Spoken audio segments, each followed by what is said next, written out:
So in today's video we'll be discussing about the process of mitosis. So it's gonna be a very quick and very easy tutorial. So make sure that you stick till the end and we'll find out how this process works.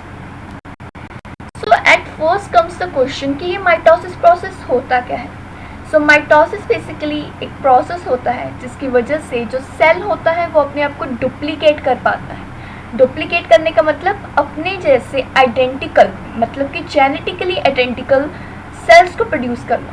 सो इस mitosis में एक cell जो होता है वो अपने जैसे 2 daughter cells produce करता है जो कि जेनेटिकली बिल्कुल उसी की तरह होते हैं. जेनेटिकली सिमिलर होने का मतलब कि नंबर ऑफ क्रोमोसोम्स आइडेंटिकल होते हैं. अब अगर number of chromosomes parent cell में 2 है तो जो हमारे डॉटर सेल्स प्रोड्यूस होंगे, 2 डॉटर सेल्स प्रोड्यूस होंगे तो दोनों में 2 ही होंगे. ये नहीं है कि वो एक सेल से 2 बन गए हैं तो अब उनके नंबर ऑफ क्रोमोसोम्स भी हाफ हो जाएंगे. नहीं. अब वो हाफ क्यों नहीं होते? वो हाफ इस वजह से नहीं होते क्योंकि जब ये प्रोसेस हो रहा होता है उसी में एक स्टेज में ये जो क्रोमोसोम्स होते हैं वो अपने आप को डबल कर लेते हैं ताकि जब वो 2 डिफरेंट डॉटर सेल्स में डिवाइड हो जाए तो दोनों में आइडेंटिकल नंबर ऑफ क्रोमोसोम्स हों. तो अब ये सारा कुछ हम स्टडी करेंगे इस वीडियो में. सो माइटोसिस को हम इक्वेशनल डिवीज़न भी कहते हैं और सोमेटिक डिवीज़न भी कहते हैं. अब इक्वेशनल डिवीज़न का मतलब I have already told you, क्योंकि यहाँ पर एक डॉटर सेल एक पेरेंट सेल जो 2 डॉटर सेल्स प्रोड्यूस करता है उनमें नंबर ऑफ क्रोमोसोम्स आइडेंटिकल होते हैं. जितने पेरेंट सेल में होंगे उतने ही डॉटर सेल में होंगे. That's why this type of division is known as equational division. Now the second term comes somatic division. Somatic division का मतलब कि ये somatic cells में हो रही है. अब somatic cells क्या होते हैं? हमारी बॉडी में जो सारे सेल्स हैं, ठीक है, except the germ cells or you can say the sex cells, जो कि फीमेल्स में ओवम्स होते हैं एंड जो मेल्स हैं उनमें स्पर्म्स होते हैं. तो उनके अलावा जो हमारे पूरी बॉडी के सेल्स हैं उन्हें हम सोमैटिक सेल्स कहते हैं. तो ये जो माइटोसिस प्रोसेस है वो सोमैटिक सेल्स में होता है. हमारे जो जर्म सेल्स होते हैं उनमें मियोसिस होता है, उसे भी हम एक वीडियो में डिस्कस करेंगे. अब ये जो वर्ड माइटोसिस है ये 2 वर्ड्स का बना हुआ है. एक है माइटोस एंड दूसरा है ऑसिस. माइटोस वर्ड्स का मतलब होता है thread and oasis means state. It means कि ये जो माइटोसिस प्रोसेस है इसमें एक ऐसी स्टेज आती है जहाँ पर थ्रेड लाइक स्ट्रक्चर्स बनने शुरू हो जाते हैं. उन थ्रेड लाइक स्ट्रक्चर्स को हम कहते हैं स्पिंडल फाइबर. जब हम मियोसिस का प्रोसेस पढ़ेंगे तो हम वहाँ पर देखेंगे कि ऐसे थ्रेड लाइक स्ट्रक्चर्स और you can see the spindle fibres वहाँ पर प्रोड्यूस नहीं होते. सो इससे आप रिमेंबर कर सकते हो कि माइटो मीन्स थ्रेड, इट मीन्स यहाँ पर स्पिंडल फाइबर्स फॉर्म होंगे. सो ये जो प्रोसेस है जैसे मैंने कि बताया कि ये सोमैटिक सेल्स में होता है, वो सोमैटिक सेल्स हैप्लॉइड भी हो सकते हैं और डिप्लॉइड भी हो सकते हैं. इसके अलावा ये जर्माइनल सेल्स में भी ये डिवीज़न पाई जाती है. और पहले तो मैंने आपको कहा था कि ये जर्माइनल सेल्स में मियोसिस होती है. तो देखिए, जब ये जर्माइनल सेल्स की डिवीज़न होती है यानी कि स्पर्म्स बनते हैं या ओवास बनते हैं, तब एक स्टेज आता है. उस स्टेज को हम मल्टीप्लिकेशन फेज कहते हैं. तो उस मल्टीप्लिकेशन फेज में ये माइटोसिस होती है. ठीक है, जब मैं आपको डिटेल में स्पर्मेटोजेनेसिस एंड oogenesis का ट्यूटोरियल दूंगी तब मैं आपको दिखाऊंगी कि कहाँ पर माइटोसिस होती है in the germinal cells. So now we will see कि कैसे ये माइटोसिस प्रोसेस वर्क करता है. तो एट फर्स्ट जो होता है, जो सेल होता है वो इंटरफेस में जाता है.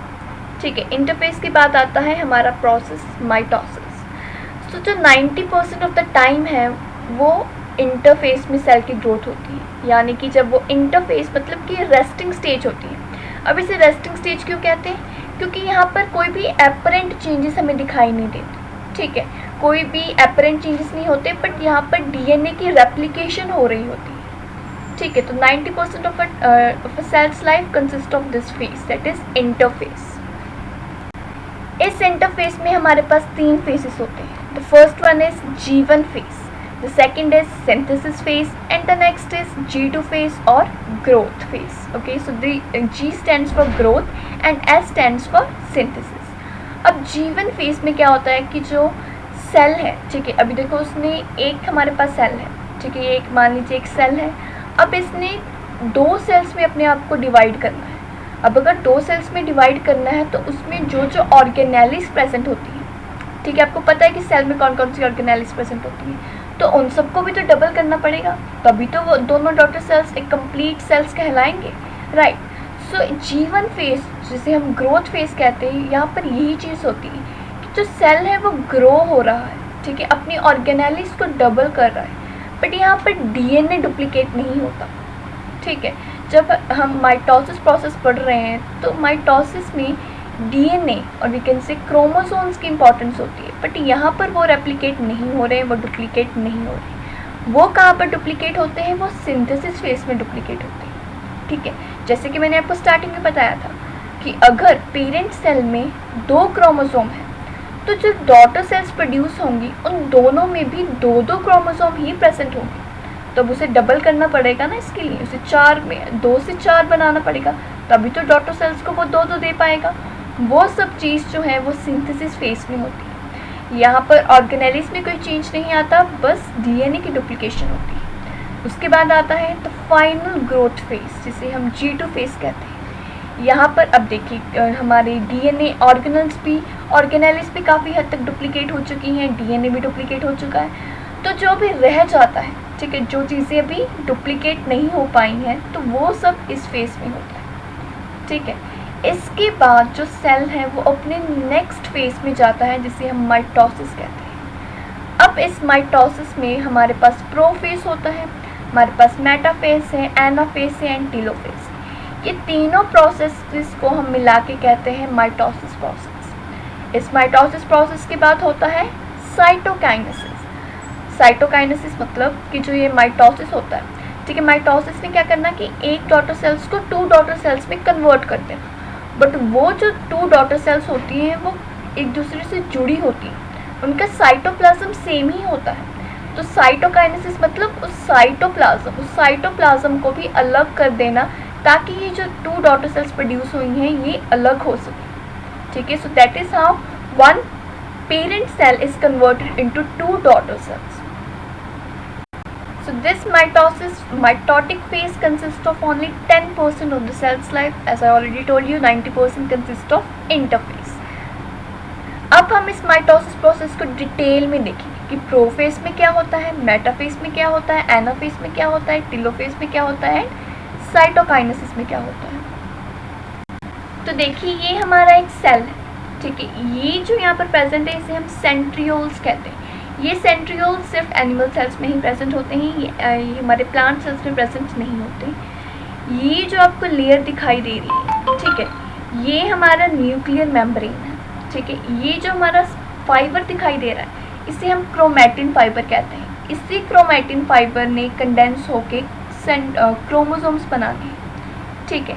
अब इंटरफेस में क्या होता है वो मैंने आपको ऑलरेडी बता दिया कि ये रेस्टिंग फेज है. यहाँ पर कोई भी चेंज हमें अपरेंटली नहीं दिखाई देगा और यहाँ पर जो हमारी ऑर्गेनेलिस होंगी और जो हमारा ये क्रोमैटिन मटेरियल है, हमारा डीएनए है, वो डबल हो जाएगा.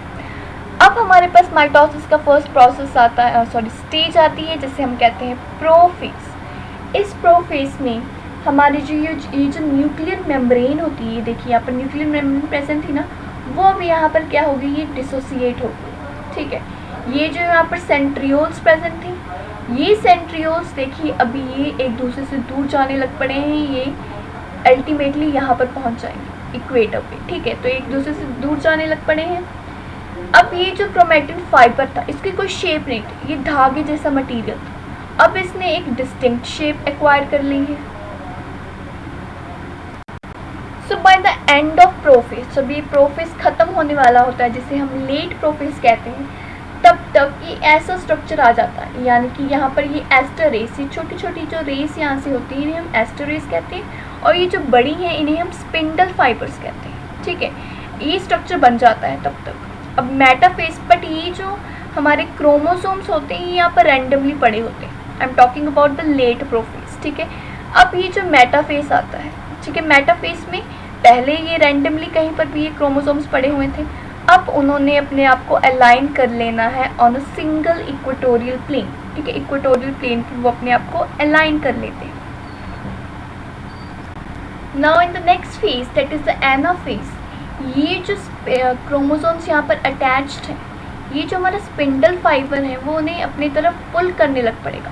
मतलब ये इतना हाफ पार्ट है वो इधर को अट्रैक्ट हो जाएगा और ये हाफ पार्ट इधर को अट्रैक्ट हो जाएगा। That's what happens in the next stage, that is anaphase, यानी कि ये जो क्रोमोसोम्स हैं ये अलग अलग हो जाते हैं, ठीक है। Next comes the telophase. Telophase में अब ये होगा कि जो प्रोफेज में हुआ था उससे ऑपोजिट होता है टेलोफेज। प्रोफेज में क्या हुआ था कि ये जो हमारी न्यूक्लियर मेम्ब्रेन होती है वो डिसोसिएट हो गई थी, ठीक है। यहाँ पर वो फिर से बन जाती है, ठीक है। एक ये जो हमारे सेंट्रियोल होता है वो यहाँ पर चला गया, एक सेंट्रियोल हमारा यहाँ पर चला गया। तो एक तरीके से हमारी ये देखिए 2 डॉटर सेल्स हमें दिखाई दे रही हैं कि यहाँ पर बन चुकी है, बट अभी भी इनका जो साइटोप्लाज्म है वो कनेक्टेड है, यानी कि अभी भी यहाँ से वो जुड़ी हुई है। वही होता है नेक्स्ट में स्टेप में, दैट इज साइटोकाइनेसिस, कि ये यहाँ से ब्रेक हो जाएंगे और हमारे पास 2 आइडेंटिकल डॉटर सेल्स प्रोड्यूस हो जाएंगी। So that's all about this process of mitosis. So अब आपको क्लियर हो गया होगा कि इन चारों फेजेस में क्या होता है और कैसे एक जो सेल है वो अपने आप को 2 सेल्स में कन्वर्ट कर लेता है। सो that's all about this video. I will see you in my next video.